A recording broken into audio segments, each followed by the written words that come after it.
Hey, what's going on, everybody? My name is Jason Lewis. And my name is Angel. And today we're going to be talking about Batman.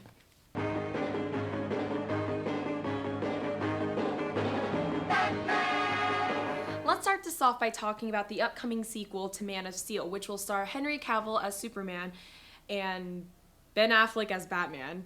Truly, I was totally against it. Okay, Daredevil, not happening. But as I read more into it, I realized that I should give him the benefit of the doubt. He's a huge comic book fan. He won an Oscar for directing Argo, so clearly he's pretty talented when it comes to film. So I feel like he'll be able to work very well with the producer and the director. So I think we should give him a chance. He also fits the role, considering Bruce is supposed to be a much older and more experienced superhero. What do you think, Jason?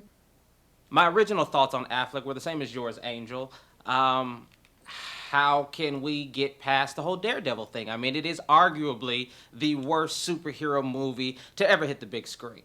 However, after I learned that he was such a comic book fan and his affinity for the DC universe and for Batman, I decided to give him a chance anyway. Hopefully, he's able to live up to the hype and to meet the expectations of those of his predecessors, such as Michael Keaton and Christian Bale. Man of Steel 2 will be based on the comic book The Dark Knight Returns, which I think is amazing. It's one of my favorite comics, and the animated movie based on that was absolutely amazing. The plot's still ambiguous, but we can only assume that inspiration will come from the animated movie. Speaking of movie releases, The Avengers 2 is scheduled to come out surprisingly only a couple months before the Man of Steel 2 movie comes out. So with that being said, the question arises as to where is the Justice League movie? Die-hard DC fans are longing and awaiting the Justice League movie. DC needs to step up their game before they basically get blown out of the water by Marvel and the Avengers sequel. But let's talk about Iron Man and Batman. They actually have a lot in common. What do you think? True that. Let's look at it. First of all, we have Iron Man, also known as Tony Stark, Bruce Wayne as the Batman. Neither one of them have any superpowers. They are both billionaire philanthropists, playboys, who live lavish lifestyles to basically bankroll their crime-fighting syndicate.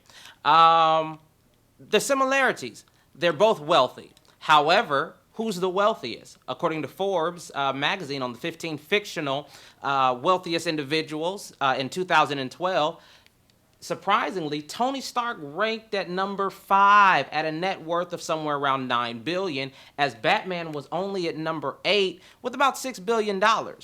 But I didn't want to leave you out, you Twilight fans. Cullen Carlyle is actually ranking at number 3 at somewhere around $36 billion. Basically because he's old as dirt and made an investment a long time ago, but he's immortal and so he keeps capitalizing. Now, both of these men are highly intelligent within their own right. However, Tony Stark, he went to MIT at the age of 15, graduated with 2 master's degrees at the age of 19, and took over his father's company at the age of 21. Bruce Wayne, who took over his father's company, or rather it was inherited as a child, really didn't have his hands in there. I would honestly say that when it comes to the battle of intellect, on paper and degree-wise, we have Iron Man leading, but Batman is definitely more street smart and has more tactical sense. But also, not only do we have to deal with the wealth and then the smart, but just raw ability. Now let's talk about fighting style and just who would win mano-a-mano, one-on-one. We have Iron Man versus Batman. On one hand, Iron Man has the cool gadgets, he has the invincible armor, he has the hand repulsors and the unibeam, and countless other body armors. On the other hand, Batman is trained in almost every type of martial arts there is and acrobatics. So ultimately, at the end of the day, I think that if it was a one-on-one match and neither one of them had time to prepare, Iron Man would take it for sheer muscle. But on the other hand, if it was a predetermined match or they had time to plan, Batman, with his superior tactical skills, would definitely win. So let's talk about Christopher Nolan's trilogy versus prior movies. Personally, I prefer Christopher Nolan's trilogy over them because I just love the completely different turn that he took with the movie. Like, rather than making it like a corny kid superhero movie, he made like it into an adult movie with such complex themes that I feel like anyone can relate to. The characterization is very well done with each character, especially Batman. Nolan really captures Batman's entire character, strengths and flaws included. He emphasizes that, he's not your typical superhero. He has no superpowers. In reality, he's just a man. He fights crime at night. He voluntarily is a vigilante and saves Gotham while taking on a completely opposite persona as Bruce Wayne, this cocky billionaire playboy. While the Nolan trilogy is phenomenal in and of itself, I'm personally a little more old school at heart. I'm kind of a little more partial to Michael Keaton as Batman. Look at the Joker. On one hand, we have Jack Nicholson. On the other, we have Heath Ledger. Both of them played a phenomenal Joker in their own right. I can't really take anything away from either one of them. Just two completely individuals at two completely... Absolute top favorite animated Batman movie would have to be Under the Red Hood. It was difficult deciding, but I had to go with that because the plot was amazing. The voice cast was just great and nicely picked. And my favorite thing about it would definitely be the way Batman's character was portrayed. You can definitely see how much he cares for Jason Todd.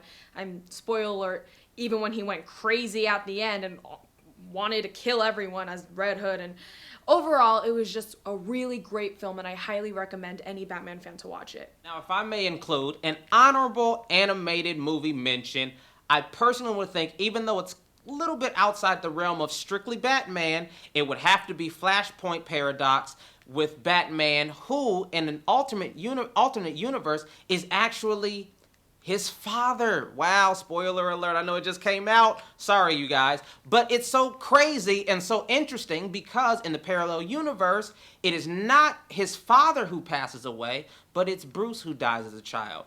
And I guess that the whole Batman thing must be in the DNA because his father still turns out to be Batman, even though he's a whole lot creepier and a little more eerie. But still a great depiction. For television animated series, I'm kind of partial to the Batman animated series back in the 90s and early 2000s because I just kind of grew up on it. My favorite animated TV shows would definitely be The Batman and Batman Beyond. I just love the animation of the Batman and the characters. I love the unique plot within Batman Beyond, how Bruce Wayne plays an older, more as a mentor to the new teen Batman, Terry McGinnis. My favorite Robin would definitely be Dick Grayson. I love that he was the first Robin, and he can definitely relate to Batman considering he witnessed his parents' murder before his eyes. And I would so agree with you because I think Dick Grayson is just super dope. I mean, he's the originator of the Robin. Not to mention, he ultimately becomes Nightwing. He's dope. Nightwing, who breaks off from sidekickhood into his own independent, real-life, bona fide superhero. He's actually so good, he ultimately spearheads and leads the Teen Titans. True that. Ultimately, Angel, you are the bigger comic book fan when it comes to Batman, so Hell please yeah. let me know, what are some of your favorite comic editorials? Oh man, I've got a long list. It's definitely Hush, The Dark Knight Returns, A Death in the Family, The Man Who Laughs, The Long Halloween, The Killing Joke, and Year One.